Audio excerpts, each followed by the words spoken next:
বান্দারে তুই নাশুকর হইস না, শুকরিয়া কর। একটু পেলেও তুই অন্তর থেকে আমার দরবারে শুকরিয়া কর। বান্দারে আমি বেশি কিছু চাই না তোদের কাছে।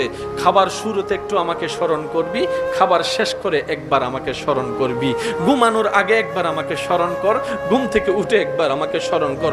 বান্দারে তুই শুধু তোর জীবনের ব্যস্ততার ভিতরে আমি রবকে স্মরণ করার জন্য বাহানা খুঁজতে থাক, কৌশল করতে থাক, যেমনি পারস আমি রবকে একটু স্মরণ কর। বান্দারে তুই কোন রকম ব্যস্ত জীবনে আমাকে স্মরণ করতে করতে একবার তুই কবরে আয়। তুই বান্দা দুনিয়াতে আমাকে স্মরণ রাখবি, আমি রহমান তোকে কবরে হাসরে স্মরণ রাখবো। সুবহানাল্লাহ।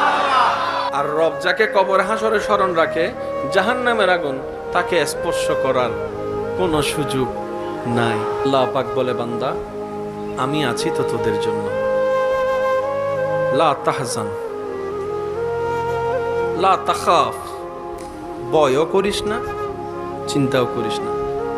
যার যা করার করতে দে, যার যা বলার বলতে দে।